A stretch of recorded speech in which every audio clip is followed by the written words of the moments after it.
नमस्कार प्यारे बच्चों, कैसे हो आप?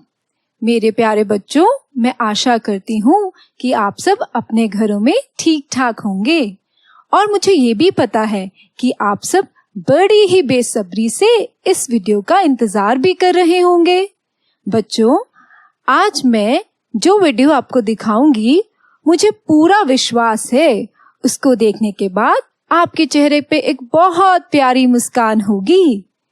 आज हम कक्षा तीसरी के विषय पर्यावरण अध्ययन की पुस्तक आसपास के पहले पाठ को पढ़ेंगे, जिसका नाम है डाल डाल पर ताल ताल पर। बच्चों, चलो पाठ को शुरू करते हैं। पाठ में एक लड़की का जिक्र किया गया है जिसका नाम है पूनम। वह अपनी मम्मी से बोलती है कि आज मुझे स्कूल भेज दो।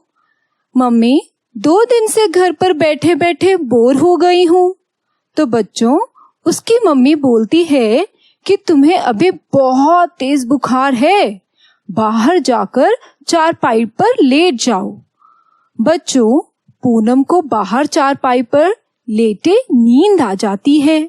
अचानक से बच्चों, पूनम के चेहरे पर कुछ गिरता है। वह हड़बड़ाकर उठती है। पूनम अपने गाल पर हाथ लगाती है। पूनम ने ऊपर देखा तो पेड़ पर कई जानवर बैठे थे। उसने देखा कि पेड़ पर कबूतर, गिलहरी, चिड़िया, तितली और तोता जैसे कई जानवर बैठे थे और कहती है, यह किसकी शरारत है, कबूतर की या कोए की? वह मन ही मन सोचती है कि कोए की ही गलती होगी। बच्चों, पूनम ने पेड़ पर कई जानवर देखे। आप पाठ में दिए गए चित्र में आपको कौन कौन से जानवर दिखाई दे रहे हैं? उनको देखो और उनके नाम बताओ। बच्चों, चित्र में दिए गए जानवरों के नाम हैं बंदर, कबूतर, गिलहरी, मैना, चिड़िया, तितली, तोता और कौआ। बच्चों, किताब में जानवर शब्द का इस्तेमाल सभी तरह के जानवरों के लिए किया गया है, जैसे कीड़े, पक्षी और स्तनधारी। बच्चों, जानवरों का वर्गीकरण करें तो जानवरों में शेर, हाथी, बैल, गाय, कुत्ता, बिल्ली आदि जैसे जानवर आते हैं। बच्चों, पक्षियों का वर्गीकरण करें तो पक्षियों में कौआ, मैना, चिड़िया, बाज, चील आदि जैसे पक्षी आते हैं। इसके बाद बच्चों, पूनम जमीन से एक पत्ता उठाती है और अपने चेहरे पर लगी बीट को पोंछती है। बच्चों, पत्ते से बीट को पोंछने के बाद भी उसका गाल चिपचिपा था। इसके बाद पूनम घर के नजदीक तालाब में अपना चेहरा धोने के लिए जाती है। पूनम जब तालाब में अपना चेहरा साफ करने के लिए जाती है तो वहां पर कई जानवरों को देखती है। अब हमें पाठ में दिए गए चित्र से यह पता लगाना है कि पूनम के आसपास कौन कौन से जानवर हैं।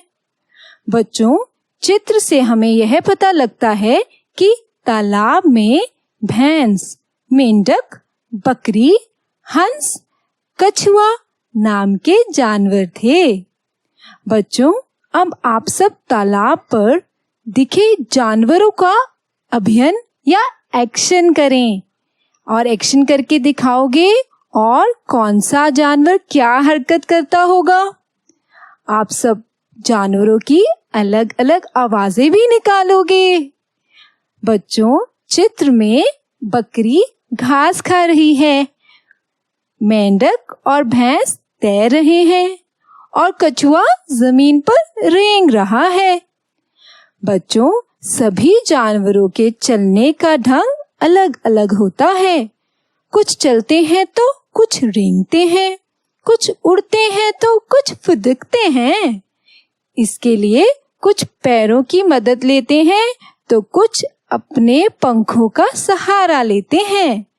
कुछ जानवर तो अपनी पूंछ का भी सहारा लेते हैं। अच्छा, तुम सबने भी अपने आसपास बहुत सारे जानवर देखे होंगे। बच्चों, जानवर अलग अलग जगह रहते हैं। कुछ पेड़ पर रहते हैं तो कुछ पानी में, कुछ जमीन पर रहते हैं तो कुछ उसके नीचे, कुछ तो हमारे घरों में भी रहते हैं। उनमें से कौन कौन से जानवर उड़ते हैं, रेंगते हैं, चलते हैं, फुदकते हैं, पंख वाले हैं, पैर वाले हैं, पूंछ वाले हैं? इन सभी जानवरों की अब हम चर्चा करेंगे। पहले बात करते हैं उड़ने वाले जानवर की, जैसे बाज, चील, चिड़िया, मैना, तोता। अब बात करते हैं रेंगने वाले जानवर की, जैसे छिपकली। सबने देखी है ना दीवार पर रेंगते हुए। कछुआ, सांप, सांप तो बहुत तेज रेंगता है। अब बात करते हैं चलने वाले जानवर की। चलने वालों में है शेर, चीता, भैंस, गाय, बिल्ली, कुत्ता, हाथी, घोड़ा। अरे वाह! अब बात करते हैं फुदकने वाले जानवरों की। कौन फुदकता है और तुमने खूब देखा भी है पेड़ पर? बिल्कुल ठीक, गिलहरी और चूहा और गिरगिट। बच्चों, अब हम पाठ में दिए गए अगले चित्र के बारे में बात करेंगे, जिसमें कई जानवरों का चित्र बनाया गया है, जैसे कि हाथी, घोड़ा, चूहा, छिपकली, गिरगिट, मछली, कुत्ता, मुर्गी। बच्चों, इनमें से जो जानवर आपके घर में नहीं रहते हैं, उनमें आप सबको रंग भरना है। बच्चों, पाठ में कुछ ऐसे भी जानवरों की अधूरी चित्र हैं जिन्हें आप सबने पूरा करना है। सबसे पहला चित्र कुत्ते का है, दूसरा चित्र मछली का और तीसरा चित्र मधुमक्खी का है। बच्चों, अब हम सब वर्ग पहेली से जानवरों के नाम ढूंढेंगे और उन पर घेरा लगाएंगे। ये बड़ी ही रोचक गतिविधि है।